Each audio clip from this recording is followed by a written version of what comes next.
Good to As see you you, can see by man. my shirt. Yeah, I'm loving the shirt, loving the background. Can see your art in there. And just to introduce you, Theo is he's an artist, a creator, and the founder of Live Your Art. He helps artists bring out the best of themselves so that they can have that expression out in the world. Theo, thank you for coming in today. We worked together about a year ago, and I wanted to That's bring you right. in just as we were talking about before we clicked record. We were talking about the 1 minute mile, Roger Bannister. Mhm. And the reason that I want to bring you in is because I believe success leaves clues. And when we can see others achieve sometimes what we want to achieve in life, that enables us to step into that more easily.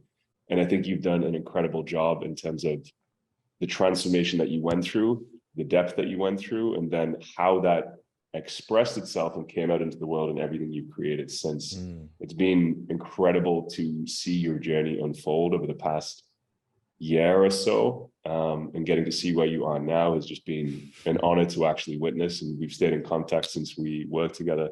And it's been epic to see how you've grown, brother. So I wanted to bring you in today to share your wisdom with my community, because you hold keys that that I don't hold. You have wisdom that I don't have, Mm. in terms of how you're helping artists, how you're helping creatives, and I think there's medicine in the work that you share. So I wanted to get to share that with you today. So without further ado, what has been let's firstly dive in. I want to dive straight in on what is the challenge that you see when people are trying to express themselves and express their art, because you do that so beautifully, and I know that's a Mm. deep area of expertise for you. What Mm. is the biggest challenge that you see there, and then how can people overcome that? Mm. Okay. So when people come to me, there's one main thing that I would say gets in the way of people's expression. And fundamentally, that comes down to not having the space in their lives to listen to the little voice inside of them. Mm, It's not allowing themselves the space, the time to really sit with themselves and to listen to themselves. mm, Because fundamentally, art is your expression, it's your voice, it's your authentic voice. mm, And when you don't have space in your life where you're listening to that voice, it's virtually impossible to express it. So, usually, what I recommend to people are a handful of tools and practices that we start off with. And the first one comes from a book called The Artist's Way, which we talked about when we were working together. mm, It's called Morning Pages. And essentially, what that is every single morning when you wake up, you write 3 pages of journaling, just completely spewing the shit in your brain out onto the page. Not sure if I can swear. Is that cool? that's It's good. cool on That's the all good, podcast. brother. Okay. Yeah, basically just spewing everything outside of them or inside of them out onto the page. And the reason that this is so important is because it gives them the opportunity to really just listen to what they actually think and feel in the moment. Mm, And by doing that on a consistent basis, we stop filtering the thoughts that we think and we start taking our own perspective more seriously, which then translates into taking ourselves seriously with our expression in our art, in our practice, that kind of thing. mm. That's Yeah. awesome. So what I'm hearing there is you get it's that intuitive voice, right? It's the voice that's normally less quiet. And one of the tools that you're working with is by having people journal, you're getting in tune with that more subtle voice, building a connection with it so that the expression of that can begin to come forward. Exactly. Yes. And how have you done that in your own life too? Because I know we worked together for some time, and there's so many different components to bringing this voice forward within us, right? How have you Mm. done that in your own life, specifically when we were working together? What was happening there for you in terms of your own internal process that Yeah. allowed you to step more into your authenticity, step more into your truth, step more into your S- power? Yeah, that's a great question. So working with you, was a really deep dive into my emotional self, my emotional side. It was a very, very deep inner looking and inner listening, which is essentially what I mentioned earlier, right? We went really deep into, childhood experiences. We went really deep into really allowing the emotions that I'd been suppressing and repressing to surface and to give them the space to express themselves within me. And Mm. um and that process, you holding the space for me really allowed me to go a lot deeper than I could go on my own, which then allowed me to really essentially just listen to myself on a much deeper level, which inherently led to explosions of creativity, which led me to where I am today, Mm. which is which has been really incredible. Mm. Yeah. It was an honor to hold space for that process. And I want to Mhm. throw that back on you because we can only go as deep as we're willing to go. So, when I was working with you, it was really beautiful because you had the ability to go really deep. And Mm, because of that, you see an epic transformation. I think that's really worth noting is mm, that when we're working with someone and someone's holding space for us, it can be very easy to think that it's on the other person to have us go where we want to go. But that's kind of disempowering. mm, Someone who's holding the space for you, they're literally just holding the space so that you can go into and drop into that space. And I think what was incredible about you is that you had this willingness, this courage, this strength, mm, and also the care and love and compassion for yourself to actually be able to drop really deep, which mm. I think is what then created that explosion in your creativity. Because it was already there. Like nothing was added. Totally. Nothing was added. It was just a deepening. What I witnessed was just a deepening of who you are, which was beautiful. Totally. That's a really good way to put it. Yeah. It was definitely a deepening of my understanding of who I was. And that process really led to a deep grounding within myself, a deep confidence, deeper than I'd experienced before. I'd say, going into the experience with you, I already felt like a pretty confident man Mm. because I'd done quite a bit of work already. But really, what it helped me do was just really sit in confidence, sit in myself on an even deeper and even more grounded way than I had prior, which Mm. led to, honestly, even as I'm talking to you right now, I sat into it.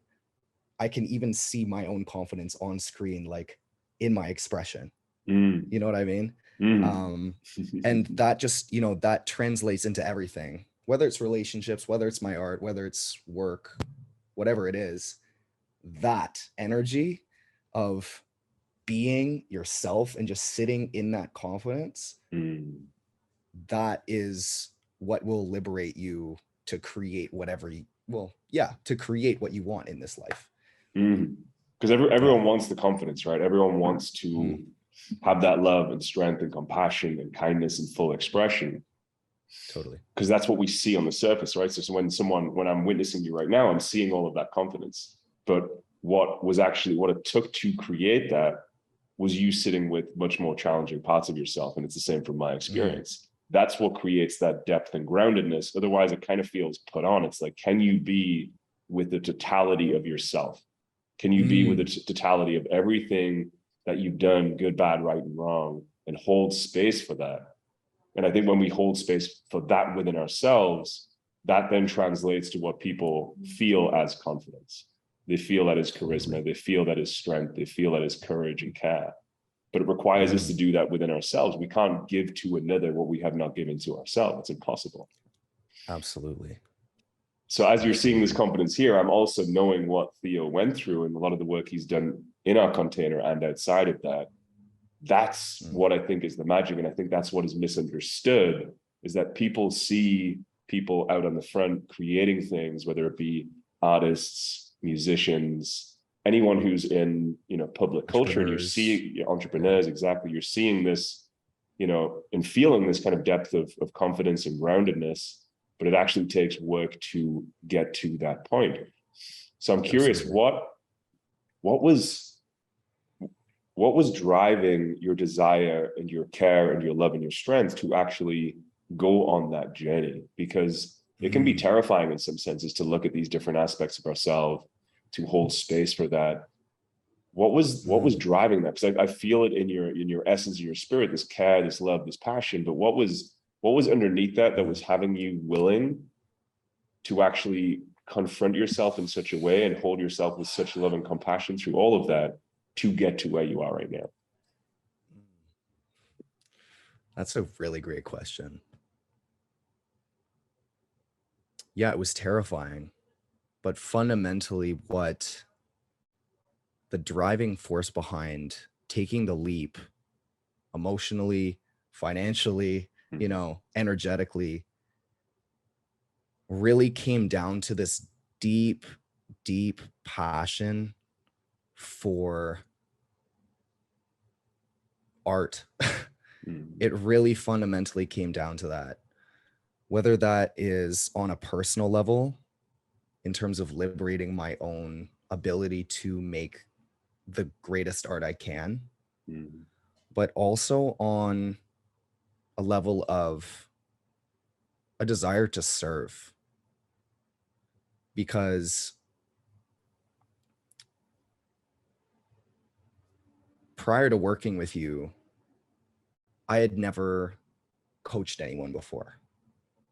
I had never really understood what it took to hold space for people in a way that would make them feel fully safe to express themselves. mm, And what I really wanted to do was to go deep enough within myself so that I could create a safe space for other people to go through a similar mm, transformation. So really, mm, I wanted to learn and explore parts of myself that would allow me to help other people liberate their expression as well. mm, Because that is, that's just such a driving force for me. You mentioned that I'm the founder of Live Your Art. That's my podcast. That's an education platform that I'm in the process of building and growing. That the purpose really is to help people live their art, to help mm, them liberate their expression. And working with you was really kind of like my leap of faith into doing that, into doing this work. Um, and here we are, we're doing it. mm. No, Yeah. I think what's beautiful about that, what I'm hearing, and that is you had the understanding, either intuitively or consciously, that by you giving yourself the gift of depth through doing the work yourself, that you were inherently going to be able to give that gift to others. So there's this beautiful balance and understanding that you must give to yourself first, but underneath that, there was the desire to actually pay that forward and to help support other people. And I think that's such Exactly.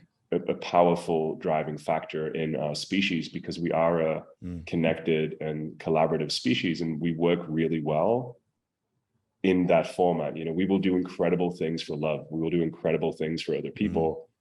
And where that can go array is when we just focus on the other and don't actually give ourselves the depth, the wisdom, the knowledge, the experience, and actually to equip ourselves with what's necessary to actually Mm. then pay that forward.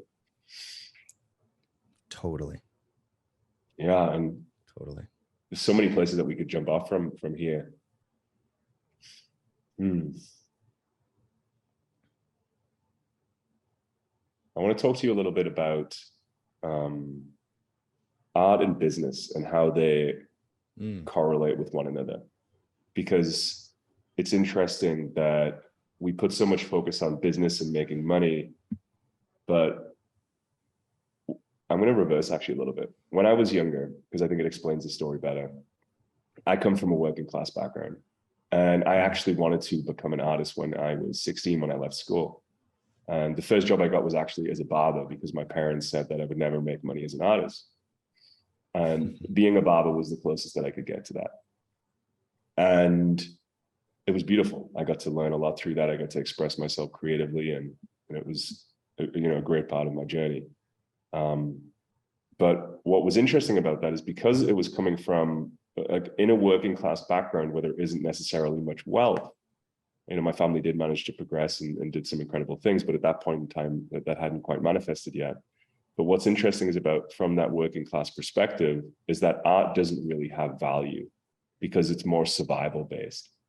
But when you actually look at art, it is the most valuable thing that we have in our culture and our society. It's literally what moves us and breathes us, the music and the culture. It's literally what holds the fabric of society together. It's the beauty of life. And there is incredible value in that, which is why a lot of artists are some of the most highly paid people in the world. When I'm saying artist, it could also be entrepreneur. It could be a chef, a cook, a baker, a barber, a hairstylist. Absolutely. There's many variants of how art can be expressed. And it's just very interesting that disparity between the two, and then how something really beautiful happens when we can marry those two things together, when we can be living our art and our authentic expression in the ways that feel most aligned to us, from having allowed that internal voice to grow itself until it becomes a connected, expressed, embodied part of who we are. Mm-hmm. And I heard someone say the other day, if you wouldn't do it for a day, definitely don't do it for a lifetime. And I think that's the beauty of natural expression in art, is that it actually becomes something that you want to do for an extended period of time. It's not that it's just for like me and my coaching practice. It ties in so many areas of life that I love. And I get to express myself creatively through video, through art, through language, through writing, and all of these different forms. And I get to really help support other people, and I get to grow and learn and evolve as I'm through this process. So it ties in so many aspects of things that I love. And I'm in it for the long term. I'm in this for 10, 20, 30 years. This isn't something that I'm doing to make quick money over the next year. In fact, I would continue to do what I do if we lived in a society where there was some other exchange of energy that was not money. This is incredibly enjoyable for me. And I'm curious to your thoughts and perspectives on that in terms of like marrying business and art together and our natural expression, because that's somewhat detached from what we see in society. It's like, go work this job, make some money, maybe do some art on the side, or get your creative expression elsewhere. But then you're not really putting your love and your passion into the thing that you're doing. Therefore, you're not going to inherently create as much value, and it's value that is exchanged. So the thing that has the most value is generally where the most resources will go. So inherently, that's an ineffective strategy. Whereas when you actually cultivate and create something that is from your expression that you love putting energy to, that's naturally going to create more value, which people will pay value for. How do you see this in society, and how do you help support people through that gap of actually valuing their self-expression, valuing their art, and then actually turning that into something that can generate wealth, which I realize can also be a process, because we don't necessarily inherently have value instantly. Sometimes this has to be something that's cultivated and grown. Totally. How do you support people through that? Wow. Powerful question. Okay. To answer your question, I want to start by just saying I can relate so heavily to what you said about growing up and being told that art doesn't have any value, essentially, because that's the one thing that I knew that I was really good at growing up was making stuff. I knew I was so good at it. I knew that I loved it. It was like what I would do all the time on my own with friends. That's what I love to do. But I grew up being told constantly, artists don't make money. Artists don't make money. Artists don't make money. The way to be successful in life, get good grades, get an A+ in school, fit the rubric, follow the rules. That's really how most of us are culturally programmed through the education system. Get good grades. That's how you will succeed. And fundamentally, what getting good grades is in school is following the rules, essentially, or doing basically what you're told. Art is the opposite of that. Art is doing what you say. It's making your own choices, trusting your own perspective. And art was actually the worst. Like, that was my worst grade in school, because in school, art class, you get good grades for making pretty drawings that look good, that look in alignment with what the teacher told you to do. But my drawings looked weird. My drawings looked ugly. My drawings looked strange. So I grew up with this mindset of, oh, one, I'm not good at art because I don't make pretty drawings. And two, the way to succeed in life is to get straight A's. So that's what I did. You know, I focused really hard on school, and I actually went into biomedical science. I don't know if I told you this, but I went into biomedical science. And I thought I would become a doctor one day, because that's how I thought I would make the most money in this lifetime, is if I got good grades, became a doctor, and then started making a multiple six-figure per year job. Was on track to doing that. Got a perfect straight A+ GPA in one of the hardest programs in my school, and was absolutely miserable. Absolutely just hating my life, even though I was succeeding on paper. And that's actually what led me to dropping out of school and going on this journey that led me back to art, which is where the passion for helping people with their expression comes from. It's from this realization of, holy shit, so many of us have been programmed that the opposite of art is the way to succeed and to have joy in life, when if you go the exact opposite way and follow your heart and really step into who you are and what you love, you might not make the most money right away, but you will be so rich in spirit. And being rich in spirit, when you're coming at life from a place of, I love my life, I'm so grateful to be alive, I love what I'm doing, that is abundance. That is where riches really comes from. That is where you attract money into your life. And then suddenly, before you know it, since you're coming at life with this fuck yeah, I love my life attitude, you naturally attract people who want to pay you.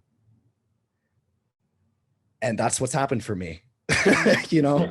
So that's kind of a long story, but in essence, like, if we are coming at life from a place where we love what we do and we're so grateful that we get to do it, even if it doesn't make us a shit ton of money, even if there's a struggle to it, that will support you. It will support you. And it's a leap of faith, but I've seen it work wonders in people's lives. It works. You take the leap, you follow your heart, and you live from a place of passion and gratitude for it. You start attracting things into your life. It's kind of hard for people to believe, but it really does work. Well, I think that energy is magnetic, right? It's like when you're in the energy of love and passion, it's like if we went out to a market here, I'm in Costa Rica, and we've got one guy at the stall who doesn't really want to be there, and he's selling the same fruits and vegetables. But we've got another guy who is like deeply passionate. In fact, there's a guy called Stephen Brooks who's he was actually on Netflix with can't remember the guy's name. He was on a Netflix special. He's here in Costa Rica. Everyone knows who he is. Anyway, I went to his farm one time, and this guy speaks about fruit like no one else. I like fruit like everyone else. I go to the supermarket, buy my fruit. It's kind of cool. It's nice, nourishes my body. Yeah. But this guy speaks about fruit in a way that literally I would stand and listen to him for hours on end, because he had so much passion around it, right? Which also links into him being highly successful in what he does. He has, he's gone on to create incredible things, and he just loves fruit and vegetables. So if we seen these two guys at a market, and one guy is just deeply passionate, he's opening the fruit, he's telling you about all of the seeds and how this was grown and where it comes from, and all of these different things about this plant, everyone's going to gravitate in that direction. Maybe not immediately, totally. But as soon as they hear about him, they're going to be like, get your fruit from that guy. And naturally, totally. the energy moves in that direction. It's the same for everything that we do, whether it's art, whether it's coaching, whether it's music, whatever your passion is, whatever it is that you Totally. want to do, that becomes magnetic because people feel your care and people are like, oh my God, like there's good energy here. It feels good. There's clearly some juice and Totally. some interest, and people move in that direction. Totally. And that adds so much value. Like I'd be Mhm. willing to spend a premium price on his product, even if it's the exact same Apple. Mhm. I'm sure he could charge more. He can charge a luxury price, a premium price. Same thing goes with art. Art's one of the best places to charge premium pricing. Like you can choose your own prices because you're in control. It's Mhm. amazing. Mhm. Yeah. Yeah, but then you're not just buying the fruit, and this is the beautiful thing about art, Mm, is that you're not just buying the fruit, you're buying the experience that went with the yes. fruit. And life is actually experience. It's a felt moment experience, moment by moment. And that Yes. is why you can have multi-millions of dollars or billions of dollars. And I've met some of these people and they don't have spirit, they don't have life. You can have all of the most incredible external experience and you can be depressed and anxious internally and feeling deeply unfulfilled, Mm-hmm. which that's not really wealth, in my opinion. That's not really the richness of Mm, life. Then they have to go figure that out. They figured out mountain one, which was like creating success. And then they have to go climb mountain two, which is fulfillment and love mm, and connection, which is beautiful. People go on that journey. I went on that journey in my own way. mm-hmm. But really, the richness of life comes from our moment to moment experience. And that's where value is, which is why when you have a beautiful piece of art that you connect with in your home, for example, if it's some physical art, it's not just the picture. And that's why people can't understand, like, why did someone spend $100,000 on that picture? It's, well, that picture meant something to that person. They've maybe been following the Mm, artist's journey for 10 years and they have this inherent connection. They understand what that picture means. So when they walk into their home and they see that, it might remind them of the beauty of life or love or strength or connection. It mm. brings a richness to their experience. And that's where the value is. Yes. Yes. Absolutely. Exactly. Exactly. I couldn't have said it better myself. I have nothing to add. Just want to say absolutely. So how do you help people price their art and price and value themselves enough and bring that energy that you're expressing through where it has that magnetic quality to it? How do you help people with that as they're going through that Mm. journey? Yeah, honestly, fundamentally, it comes down to recognizing the value of what you do. Mm. A lot of people, when they come to me, they're saying, oh, yeah, I love making art. I want to make it a full-time thing. It's just a hobby right now. But, no one pays, no one pays for it. Like, and then I ask them, well, what are you charging? Well, and then they say, well, I charge based on the canvas size or like the amount of time I spend painting it.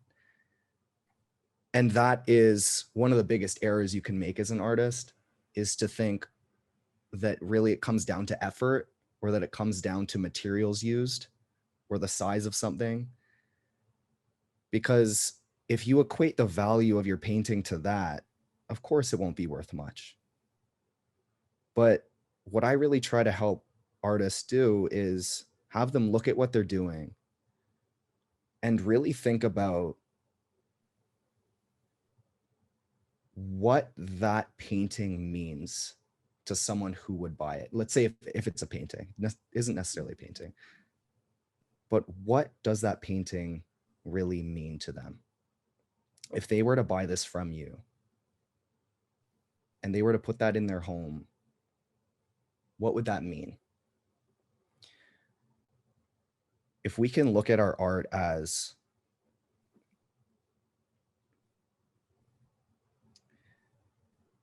we are creating an experience for someone that will transform their life in a certain way, then we can start to think, wow, this would be worth more than $50 for this painting. If someone were to buy this and they were to pay $1,000 for this painting and really commit to it, they would value it so highly and put it on their wall and look at it every day and think, wow, like what a beautiful painting. Whereas if they were to spend $50 on it, it's like, oh yeah, it's, I bought it for $50. It's like, this painting that this artist made. I really try to help artists look at the value on the end of the buyer. And sometimes when people pay more, that is creating value for them. Yeah. I completely Having agree a with little bit of that. trouble articulating that, but No. yeah. I think you articulated it beautifully. I think there is a money is energy. And this is what I'm hearing you say. Money is Yes, energy. And exactly. there's an exchange in energy that occurs. Therefore, and we're seeing this with like Bitcoin and NFTs, right? We're getting to see Yes. the everyone's getting this kind of collective view on understanding what value and money and wealth and all these things is. And it's kind of breaking the model. It's like, oh my God, this NFT was worth $1 million. And it's like digital, it's just digital. It's like, it's not even in real space and time, but it has this value that people are valuing to it. And the same with, we're seeing people are beginning to understand how markets work and how different coins and different things can have different values and so on and so forth. And what I think is incredible is, yes, there's a value that we put on things, and we're kind of making it up. And when we value something, for example, if I invested $100 in the same painting versus me investing $1,000 in the same painting, I'm going to have way much more connection to the $1,000 painting. It's just a fact. It's the same in my coaching. It's the same when I hire a coach, you know, and I want to connect with the coach and make sure that it feels of value to me, that it's going to help me in my transformation. So like, I'm feeling that I'm going to get value from it. But, you know, sometimes I spent up to my highest pay, the coach I paid the most was like something like $50,000, but I've spent hundreds of thousands of dollars on my own personal transformation. But if I was to spend just $500 on that same coach, or $1,000 or $5,000, would I have shown up and done the work and given myself the value? Because that's really why the exchange is. It's like, I'm giving value here so that I can receive the value because I am valuing it. I'm valuing it. Otherwise, I don't value it, and then I don't get any value from it. And that's where that's a complete perspective shift that I had to go on, but it completely transformed my life in such a beautiful way. Because now I understand that, oh, okay, like this is where I'm putting value and resources. Therefore, the more value and resources I put there, the more I'm going to be able to receive back from it in that relationship. Exactly. I can speak on this. Working with you was a great lesson for me in that. Working with you actually helped me raise my prices because working with you was a very significant financial investment for me. It was a big deal. Like, that was not, you know, honestly, I didn't have that kind of money at that point in time. But the reason I decided to work with you was because I had this mindset of, you know what? If I work with Rick and I spend this much, I'm going to put so much into it, and I'm going to get more out of it than I put into it. I'm going to receive more money as a result of working with Rick than the amount that I spent, even though it's a significant investment. And that ended up happening. It ended up happening. Because my prices you created like shot up. You created that. Exactly. And that is, I want to highlight this because this is such a perspective shift that completely changed my life too. Yeah. Because what we're doing there, if we're to like zoom out, you invested, who you're really investing is in yourself. You said, if you were like an investment portfolio that someone else could invest in, you said, I'm putting money into this investment and I'm going to make sure that I take golden nuggets and I'm going to maximize in this experience and put as much in as I possibly can so that, and I trust myself enough that I'm going to get something out of it. So there's multiple things that are happening. That is this self-trust. There's a confidence piece. There's a valuing oneself that's simultaneously happening, which then allows us to move in the world in a very different way. Because we put so many things, we value so many things outside of us. It's like, I'm going to spend $50,000 in a car, $100,000 in a car. I'm going to spend $1 million on a home. I'm going to spend all of these things externally, but I'm not putting anything into myself. And this also then comes into relationship. Lots of people are in relationships, but are they investing in the growth of the relationship? Are they just in a connection or in a kind of, cookie cutter, relationship Yeah. with someone, versus like, actually, no, I really value this relationship. I want it to grow and I want to learn, and I'm gonna invest in us. I'm gonna invest in Mm. myself. Because really, to me, like, they're the foundational pieces in life. Like, I realized recently, I don't want to sidetrack us too much, that I in my 20s, I valued work and mission and purpose. Now I still value those things. I think they're incredibly important. But what I actually realized is that I actually value love, connection, and relationships more. And the irony is that when valuing love and connection relationships more, that it actually allows me to have more energy to put into my work and mission. Because for me, relationships are the foundation upon which everything is grown from. The stronger that those relationships are, which requires me to have a deep relationship and care for myself. Otherwise, I have nothing to give. It requires me to have purpose and meaning in my life. Otherwise, I'm going to feel empty, and I'm going to put too much pressure on this container and this relationship and this connection here. It requires this shift, but in making that shift, it actually allowed me to actually have more power and love and energy for the work that I get to do and share with the people. Absolutely. And I would add on to that is, work fundamentally is a relationship. Like, no matter who you're working for, or if you're working for yourself, you're always interacting with other people, because business fundamentally is exchange. It is a relationship. So business and work is just one sort of leg of the relationship pie. And all of these do stem from your relationship with yourself. Your relationship with yourself affects your relationship with, let's say, your partner, with your friends, with your family, and your work. It's So a beautiful distinction. Working with a Beautiful coach, distinction. yeah, working with a coach, pouring into yourself, investing in yourself is one of the best investment, if not, is the best investment you can make in life, because it will trickle into everything else. Because the only thing that is constant throughout everything in life, in your life, is you. That's the only thing that is constant everywhere, is yourself. So if you can invest in yourself and being as liberated, free, whatever you want to be in this world, inherently every area of your life will improve. 100%. That was a beautiful articulation of that point, because everything grows from that. What you're saying is everything grows from who and what we are. And that's why intention and attention are incredibly important factors, because where we're coming from is what will be created, period. Everything is created from here, which is why our relationship with ourselves and our love and our heart is the foundation upon, it's like the garden upon which everything is grown from. And if that relationship and the soil of that garden is not doing so great, then you're not going to create things that are going to be flourishing and going to nourish yourself and ultimately nourish other people.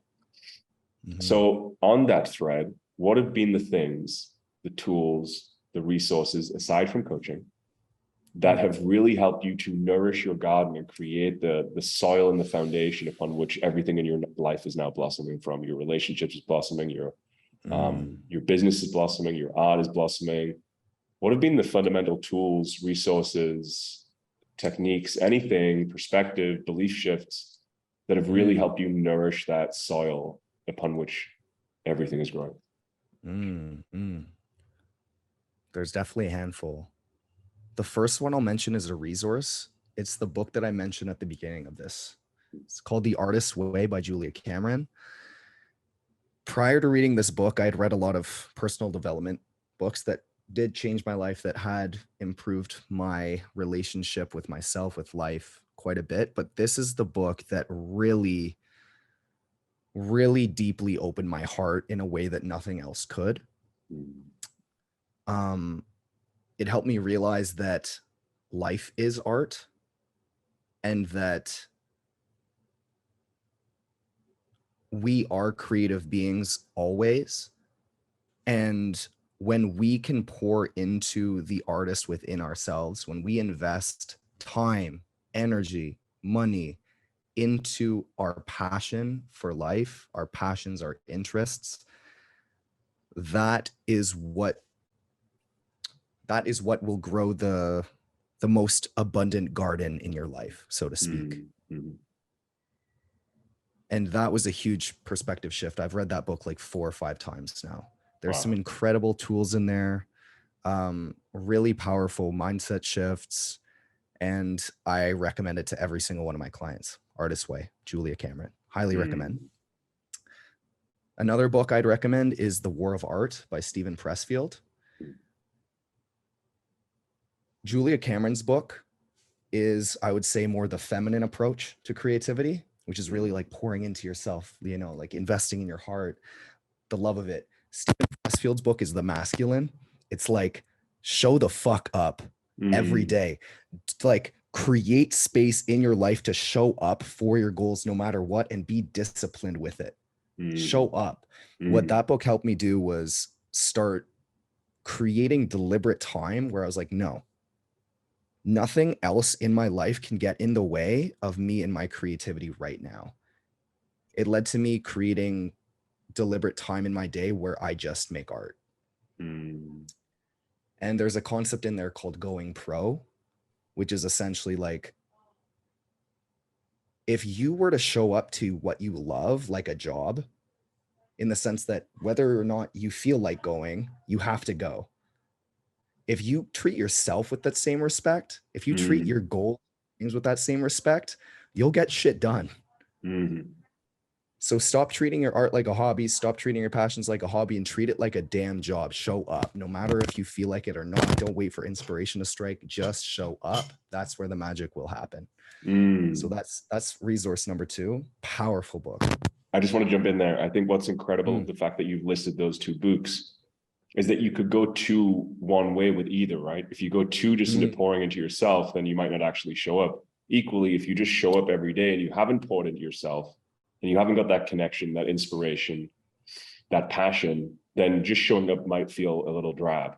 And you're just kind of showing up without that spice to and the passion to actually create. So the fact that you mentioned both of those books, I think, is a testament to who you are as an artist and who you are as a person, because I actually see that you hold both of those polarities. You do show up and you have poured incredibly into yourself. And I think that speaks to who and what you are. And I love that you shared that the polarity piece, which is before we actually jumped on, which is what we were talking about, kind of energy and polarities. But we'll not dive into that fully. I want to hear more of your resources and tools. Yeah, love that. It's really the yin and the yang. It really is. So those are my 2 book recommendations. In terms of tools, breathwork is an incredible tool that I use every single day. When I wake up, I do breathwork. When I'm going to sleep, I do breathwork. Regulating my nervous system has been one of the best ways that I've learned to listen to myself and respect myself and love myself in any state that I'm in, because creating the habit of bringing up stressful or activating my nervous system or calming my nervous system down every single day has really helped me be myself every day. I don't know if that made sense. No, that makes sense. No, it makes absolute sense. Yeah. Because what I'm hearing in that is that it's really hard for us to be our true and authentic expression if we don't feel safe to do so. Now, if our nervous system goes into a state of overactivation, our view becomes from like creative and open like this to boom, myopic. From a survival biological perspective, if there's a threat or a danger, it's very hard to think about the nuances of the trees and the flowers because it's like, oh my God, I'm going to die. Now, inherently, we have that in our system, and it might not be because we're being chased by a saber-toothed tiger. It's just that, you know, we never felt inherently safe or loved as a child. Therefore, there was this just inherent feeling of unsafety. But what can happen is when we create that internal safety within ourselves, we can feel the stresses of life come back into connection. We can feel shut down and depression, and we can come back into connection. It's that place of when we're in connection is when that view opens from being myopic to wide and creative, and we're truly in the center of ourselves, which is where everything's created from, back to our original point. Beautifully articulated, Rick. Beautifully articulated. That is exactly what I meant to say, but I definitely did not say it that way. Yeah, so breath work is an incredible tool. And then, okay, I'd say the final just overall mindset shift or lifestyle shift that has really changed my life is starting to approach life embodied as an artist. And we can all do this. We can do this regardless of whether or not we're a bus driver or whether we're a chef, whether we're a teacher, a coach, an entrepreneur, whatever you do. To live life as an artist is to believe that your voice and your expression matters, and that the world is fundamentally a place that you create. It's to see the world as malleable. It's to see the world as full of color and nuance and beauty. And when we're living life from that place, whether we're sad, whether we're angry, whether we're happy, whether we're horny, whether we're whatever we're feeling, it is meaningful and it is beautiful.